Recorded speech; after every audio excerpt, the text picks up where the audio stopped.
This label or that label, politically, morally, whatever. I really don't care. I know that sounds bad and I'm not trying to come off like that, but I do think, everyone always is coming at it as a negative. Well, me coming out with that, there's so many people who are coming out with the positive saying, you know what, finally someone has said something. And I don't really look at either side of those because I know whatever I say, I'm going to get hate and I'm going to get love. And if I'm going to live by the love, I'm going to die by the hate. And that's just not who I am. I beat to my own drum. And so people are... The WNBA has officially reached its ultimate breaking point. And what just unfolded behind closed doors has triggered the most volatile controversy in the history of women's basketball. For months, fans and analysts have whispered about the subtle favoritism and shifting power dynamics inside the league. But nobody could have predicted that a single heated confrontation on the court would blow the entire lid off the organization, exposing a massive locker room divide, a coach accused of outright betrayal, and an explosive ultimatum that threatens to derail the remainder of the season. To understand how everything spiraled out of control, you have to look at the undeniable contrast in how the league treats its biggest names. Just days ago, the entire basketball world watched as Caitlin Clark was hit with a high-profile technical foul during a heated contest. The internet erupted in debate. The media questioned the officiating, and within hours, the WNBA front office stepped in to quietly review the tape and officially rescind the technical foul from her record. The message sent across the basketball landscape was crystal clear. When it comes to the league's marquee draw, the administration will move mountains to protect the image and ensure the superstar stays on the floor. However, that exact same grace and protection was never extended to the players grinding in the trenches. And nobody felt that bitter reality more acutely than veteran forward Sophie Cunningham. Cunningham has spent her entire professional career embracing the role of the enforcer. She is fearless, physically imposing, and unapologetic when it comes to standing up for her team. But in a high-stakes, pressure-packed matchup, that fierce competitive edge turned into a total disaster under the spotlight, during a chaotic scramble in the paint, where bodies were flying and elbows were tangled. The referee's whistle blew with absolute fury. Cunningham was hit with a crushing, highly controversial foul that left everyone watching in complete disbelief. That's her in the back, and that's the foul. What do you mean you can't see the foul? Unbelievable. And she said she got a better view than some of the referees got. And then this is how she comes and cries on TV about the criticism she got. How dare people on social media call her out? Go for it. Rain cancels plans. The bearskin heavy storm rain jacket cancels rain. Fishing? Pride myself on is my relationships with players. For those who have anything to say about the play in the last game, I didn't see the play in real time. I went straight to a press conference. I thought the play got called right. Thankfully, Sophie's okay. Yeah. Was it egregious? Absolutely. When you have a chance to watch that over and over and over on replay, you can see that. I didn't have that in real time. Oh, really? That's you behind. Unbelievable. Were there any I take personally Sorry. any suggestions that I don't 100% always have my players back. Stop. Liar. I ride with them 10 toes down all the time. That's ChatGPT All the wrote time. your Yeah. speech. They know that. They're saying ChatGPT wrote this. That's fun. It was the kind of phantom call that immediately felt personal. Replays made it glaringly obvious that there was minimal contact. Yet, the narrative on the floor flipped in an instant. Instead of questioning the whistle, the hostile arena erupted. Thousands of opposing fans rose to their feet, raining down a deafening chorus of boos directly onto Cunningham. The arena shook with jeers, mocking her every move and turning an already tense moment into a public humiliation. In moments like that, every veteran player looks toward one place for protection: the sideline. In professional basketball, the bond between a player and their head coach is sacred. When an official makes an egregiously bad call and an entire stadium turns into an echo chamber of disrespect, the coach is supposed to be the frontline defense. Coaches across the league routinely charge the floor, scream at the referees, and deliberately take technical fouls just to show their squad that they will never let their players fight alone. Sophie Cunningham looked straight at head coach Stephanie White, waiting for the fury, waiting for the tactical blow-up, waiting for the support she had earned over years of relentless hustle. Instead, she was met with stone-cold silence. Coach Stephanie White stood completely motionless on the sideline, arms crossed, expression blank, offering not a single word of protest to the officials. She did not argue the whistle. She did not step toward the scorer's table. She allowed her star enforcer to stand completely isolated in the middle of the floor while the arena showered her in boos. That silence was a dagger far worse than any referee's whistle. To Cunningham, it felt like an outright abandonment. While Caitlin Clark had an entire front office erasing her penalties from the record books, Sophie Cunningham was left to fend for herself against an unfair call and a hostile crowd, completely abandoned by her own head coach. The final buzzer sounded. But the Real explosion was only just beginning. As the team marched through the tunnel and the heavy locker room doors slammed shut, all the suppressed rage of the evening erupted into complete chaos. Clark again. This is what they forced Sophie Cunningham to do. Okay, that's how she hurt her elbow. CDS Sports, go rogue, win game, end up on injury report. Beatings will continue until morale improves.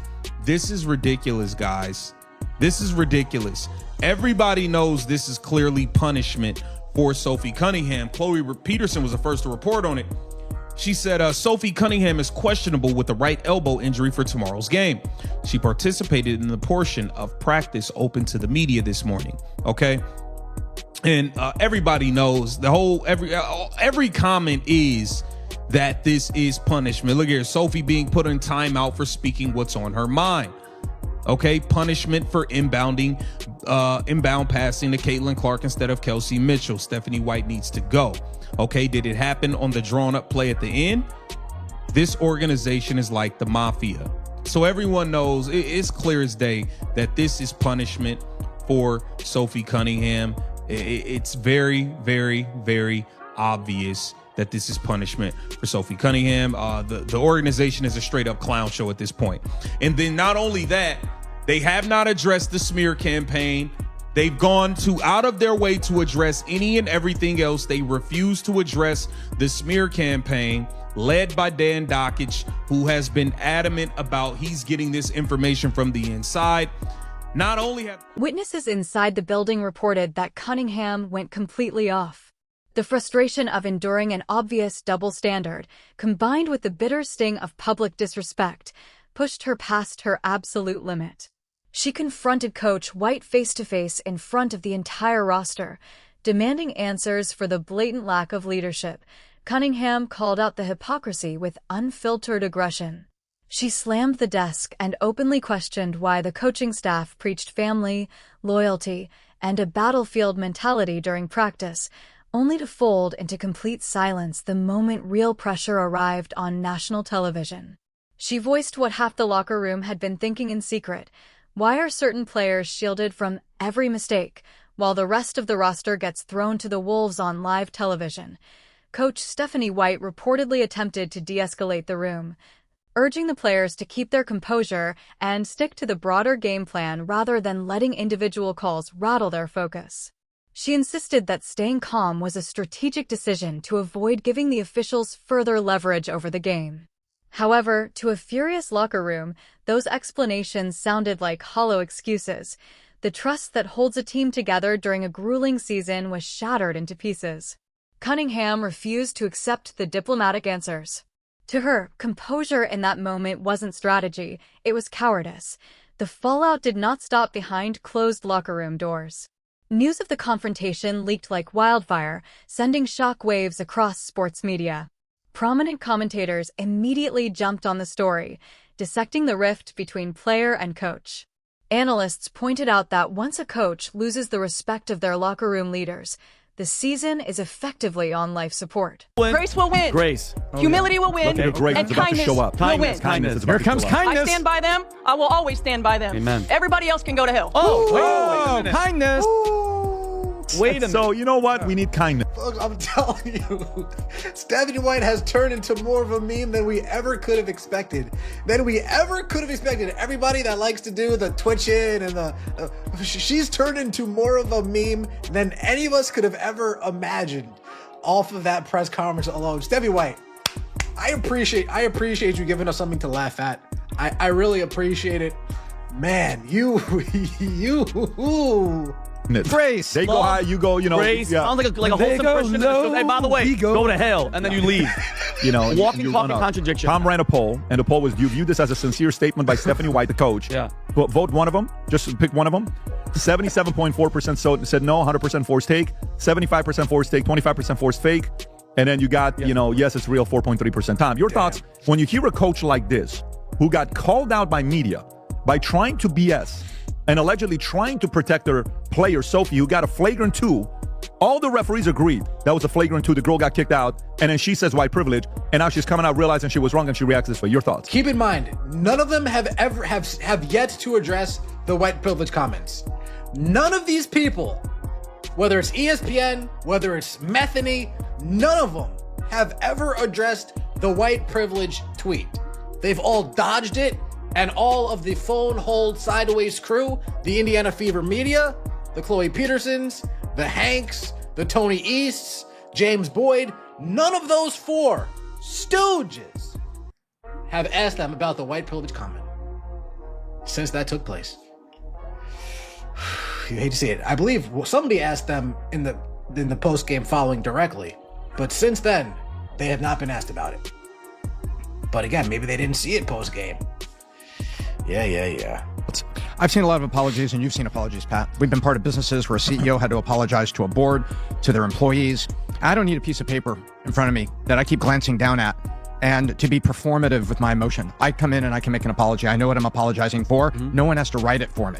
Then came the report that took this controversy from a standard locker room disagreement to a full-blown existential crisis for the franchise. Behind closed doors, an unprecedented ultimatum was reportedly delivered directly to team leadership. Furious over the perceived betrayal and the refusal of the coaching staff to stand up against officiating bias, Sophie Cunningham allegedly laid down a ruthless line in the sand. The front office must make an immediate coaching change and relieve Stephanie White of her duties, or the players would consider sitting out and refusing to take the floor for the remainder of the season. The prospect of a team boycott over coaching leadership and league-wide double standards has sent shockwaves through the executive offices. If the players follow through and refuse to play, it would mark one of the most shocking player revolts in modern sports history. Front office executives now find themselves trapped between a rock and a hard place. Do they back their head coach and risk a full-scale locker room strike? Or do they bow to player demands and dismiss their leadership mid-season to preserve team unity? This entire saga has laid bare the growing pains of a league evolving under a blinding media spotlight. As new stars bring unprecedented attention and corporate protection, the veterans who built the foundation of the sport are refusing to be marginalized or silenced by inconsistent rules and passive coaching. The battle lines have been drawn, the locker room is split wide open, and the pressure is mounting on everyone involved to make a defining move before the entire season unravels. Now, the question turns to you. Was Sophie Cunningham completely justified in calling out coach Stephanie White for failing to defend her? Or has this confrontation gone way too far with threats of sitting out? And what does this entire controversy say about the glaring double standards taking over modern basketball? Make your voice heard in the comments below. Hit that like button and subscribe right now so you never miss the latest breaking stories and inside reports.